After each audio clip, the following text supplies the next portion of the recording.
concerning Tafseer, some of Bid'atic people are saying Tafseer of Quran is good bid'ah. Malam, are there good and bad bid'ah? No, it's a struggle for survival, you know.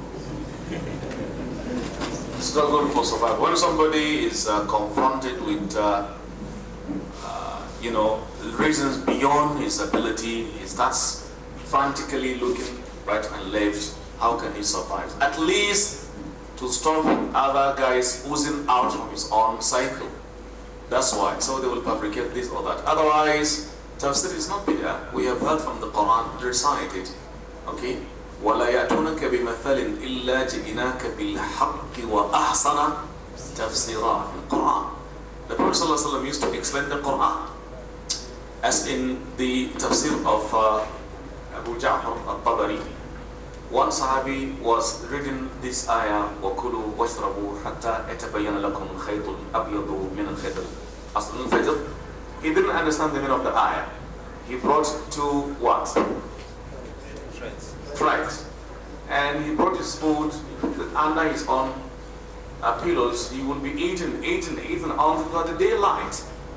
And he took the case to the Prophet ﷺ and he told him, really you have a big pillow, so big as to cover even the place where the sun rises. It simply means, it's a symbolical expression. Okay? Al-Khayt al-Abyad min al-Khayt al-Aswad. Al-Abyad, the darkness, I mean the light of the day, isn't it? And Al-Khayt al-Aswad, the darkness of the night. What I'm saying here, the Prophet had to explain to them or to him the meaning of the ayah. What does that mean? Tafsir. Tafsir. When Allah said in Surah Al-An'am, الذين آمنوا ولم يلبسوا إيمانهم بظلم أولئك لهم الأمن وهم مهتدون. Those who believe and don't mix up their iman with transgression. The Sahaba were worried. Oh, Allah's Messenger, none of us but must have committed transgression. He said, no, not as what you think. Transgression of dhulm here means committing shirk. It's translation of the Quran. Alright. So when they say tafsir is bid'ah, good one, they are just struggling. They are struggling. They want to convince you what they have concocted, invented. They are looking for its place. So what do? Is let them look at something and say so that perchance you might be convinced. But we cannot be convinced because we know it is a struggle for survival. Ruwa ya kare ma dan kada. Fafutukar rayuwa ne kawai. Allah ya samu dace.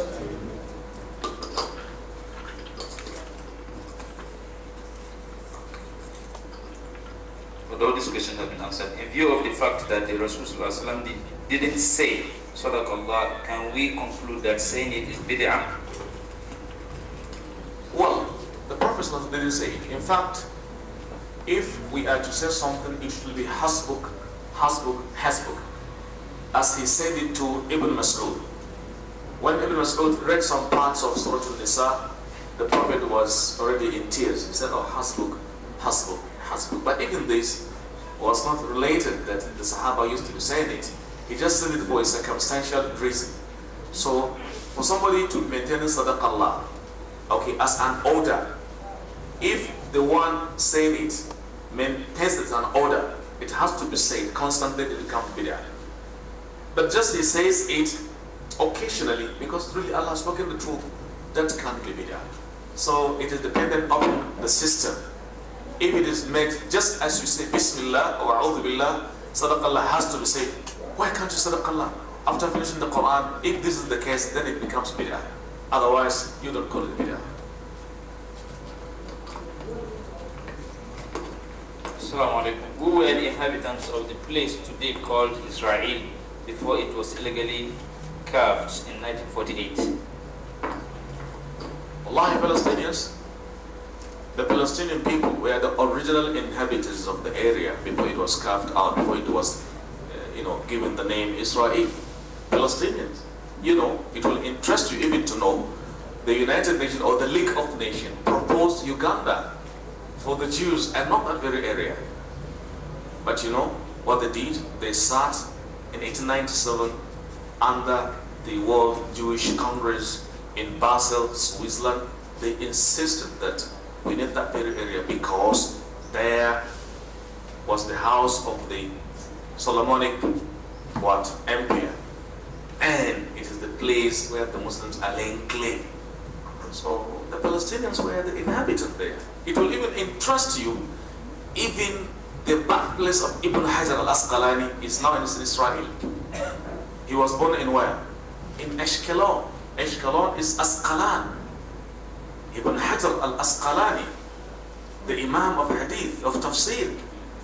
But when it was carved out, it was confiscated by the Zionist nation. So the inhabitants there were the Arabs, the Muslims. Yeah. These questions keep coming every year. You know, towards Ramadan, there are many marriages, so there are new angles. So, assalamu alaikum wa rahmatullahi. May Allah reward you. Can somebody who is fasting play with his wife, either by holding her hands? I want to see, for how many months have you been holding her hands? Yes, Salah. All the 11 months you've been holding the hand. And still the interest of holding the hand keeps on coming, even in Ramadan and Ramadanic sessions. No, it's better you have some restraint, some self-control, some discipline. Please don't do that. Maintain yourself. When it is the night, you can do what Allah ordains for you to do. Allah. Assalamu alaikum. The early part of Tafseer, you mentioned of marriage of 13 or 14 wives in Islam. Actually, Madam, I didn't understand what you mean. Please explain to me. No, we are only saying that Allah says, حُرِّمَتْ عَلَيْكُمْ أُمَّهَاتُكُمْ وَبَنَاتُكُمْ وَأَخَوَاتُكُمْ وَعَمَّاتُكُمْ وَخَالَاتُكُمْ وَبَنَاتُ الْأَخِ وَبَنَاتُ الْأُخْتِ. Okay? وَأُمَّهَاتُ نِسَائِكُمْ وأمهاتكم اللاتي أرضعنكم وأخواتكم من الرضاعة وأمهات نسائكم وربائبكم اللاتي في حجوركم من نسائكم اللاتي دخلتم بهن فإن لم تكونوا دخلتم بهن فلا جناح عليكم وحلائل أبنائكم من أصلابكم وأن تجمعوا بين الأختين إلا ما قد سلف إن الله كان غفورا رحيما. This is the name. These are the names of different categories of women up to 13 that you are not allowed to marry any one of them. That is the meaning. It is forbidden for you to marry your mother, ummahatukum, wa banatukum, your daughter, wa akhwatukum, your sister, to the end of it. I hope it is clear now. 13 different women in this order are forbidden for you to marry them. That's what I mean by what I have mentioned. Allah. Assalamu alaikum. Madam, I enjoy your tafsir. Thank you. I did not understand when you explained about the stadium and the Kaaba. No, that is just, we call this just passing remark. I just said it for the sake of explanation that today, in their desperation to distract the attention of the Muslim Ummah, even the stadia or the stadiums. Okay, stadium is one. Stadia is what? The plural. Don't make any grammatical hiccup. Okay. So they are saying the stadia today are even built in such a way that your attention is distracted. You look at how the footballers are arranged in the field. Before the ball, you know, before the match is starting, they are arranged in a saf. Okay? Holding their hands together. Bowing their heads together. The ball is being looked at as if worshipping it. It's not as if ball today has gone to the point of being worshipped. I know of a professional footballer of Nigerian origin, now late, who claimed to be a Muslim. When he was alive, he said, I used to pray to my ball every morning. A Muslim, now late. So what are you telling me? Even if that is not mentioned, can you confidently convince me that when the ball is being played and the time of prayer comes, people are going to stop and go and pray?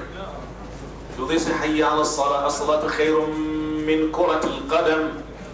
Do say it. الصلاة خير من النوم. He is the phrase God of soccer. God of soccer. Okay, now they are now coming closer to idolatry. God of soccer. God of soccer. Day in, day out, coming near to idolatry. Being removed from Islamic monotheism. So that is in short what I mean by what I have said. May Allah protect us. I just said it casually, not with the intention of saying a lot of, just pass the remark. Allah. Last but not the least. Assalamu alaikum wa rahmatullahi wa barakatuh. Imam, please explain what exactly baha means in conditions of marriage. He said baha. Okay, ba'a. Allahu alam. Maybe he means ba'a in a hadith. Man istata'a minkum al-ba'ata falyatazawwaj. The hadith is reliable hadith. Albani mentions it with its chance of translation in his own book, Adam as-Sifat, that whoever amongst you has the ability to maintain ba'a. Okay, what is ba'a? Ba'a, the ulama give a translation in two ways. The ability to satisfy your wife sexually. That if you know you have the capability, you are not impotent. That's the meaning there. You are not plagued by impotence. You have the capability. That is ba'a. Okay, get married. But the second meaning is, no, ba'a means ability to sustain her, to feed her, to clothe her, and maintain her. That's the meaning there. So you can combine both meanings. It means during the conjugal relation as well as the ability to maintain her. That is the meaning of ba'a. If you cannot afford it, wait until you have that ability. Wallahu a'lam. اللهم أعز الإسلام والمسلمين وأذل الشرك والمشركين ودمر أعداء الدين وانصر عبادك المؤمنين الموحدين المجاهدين في كل مكان إنك على كل شيء قدير وبالإجابة قدير. اللهم إنا نسألك إيمانا صادقا ولسانا ذاكرا وقلبا خاشعا وبطنا صابرا وتوبة نصوحا قبل الموت ومغفرة بعد الموت ونسيبا وافرا من الجنة برحمتك يا أرحم الراحمين. اللهم إنا نسألك أن تبارك لنا في رمضاننا وفي قيامنا وصيامنا وصلاتنا وقراءاتنا إنك على كل شيء قدير. سبحان ربك رب العزة عما يصفون وسلام على المرسلين والحمد لله رب العالمين.